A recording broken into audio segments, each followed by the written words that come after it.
Tonight, a tragic story of crime and desperation. It's a story that News Channel 3 has followed for almost 2 years, and it just went national on the Dr. Phil Show. Battle Creek native Kelli Stapleton took matters into her own hands a year ago after she says she'd run out of options to protect herself and her family from her violent and severely autistic daughter. This afternoon at 4 o'clock right here on News Channel 3, Dr. Phil aired the first of a two-part series on Kelli. I also interviewed Kelli in the Benzie County Jail last week. Here's what she told me about what happened one fateful day almost exactly a year ago.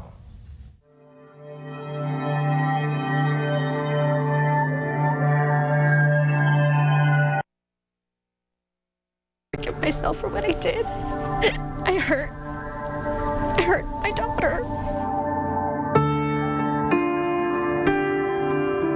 From inside the cinder block walls of the Benzie County Jail, a frail and defeated Kelli Stapleton recounted for us the events of September 3rd, 2013, the day that very nearly destroyed her family. I was excited because before noon we would be in heaven. I wanted to make the environment rich for a miracle. And I felt like if we went to sleep, that God could just take us. But God didn't take Kelli or her daughter Issy that day. And some would say the real miracle is that paramedics found them in time. That morning, Kelli had convinced Issy that they were going camping and would have her favorite treat. She wanted s'mores, and I made her as many s'mores as she wanted to eat. And then Kelli says, as Issy relaxed in the back of the van, she brought the charcoal grills inside. She'd hoped they'd both drift off to sleep and never wake up. There would be no more violence in their home. Their struggles would be over. Her husband and her other 2 children would be free. And Issy's aggression and autism would be gone.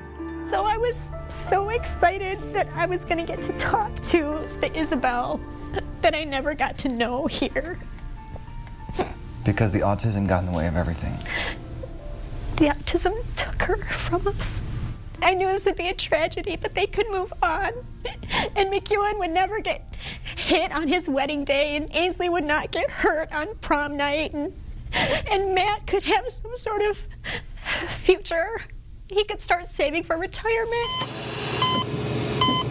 After being rescued, Kelli came to quickly and was arrested and taken to jail, charged with attempted murder. But Issy had fallen into a coma, and the prognosis was not good. However, there was one more miracle to come. One day, Issy simply woke up and said, "Tube out." She was back. Full H. Now, Issy is back home with her dad and 2 siblings. She's recovered from her physical injuries, but hasn't seen or talked to her mother since. And I hurt a little girl. Who you love very much. I love her so much. I hurt my daughter. I didn't mean to. I meant for us to wake up in heaven.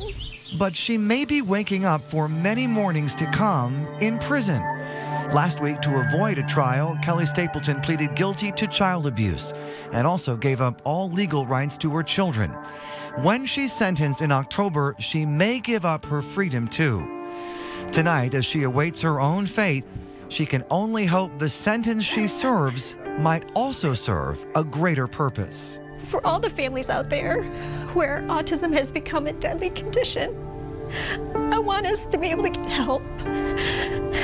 So there's never another mother or father who is just devoid of hope. And the only hope they have is going to heaven. I went to Los Angeles a few weeks ago to tape the second part of the Kelli Stapleton story with Dr. Phil. And while I was there, I spoke to Dr. Phil after we taped the episode and the studio audience had left. You'll hear that interview tomorrow. The second part of the Kelli story airs tomorrow afternoon at 4 here on News Channel 3. Kelli will be sentenced October 6th.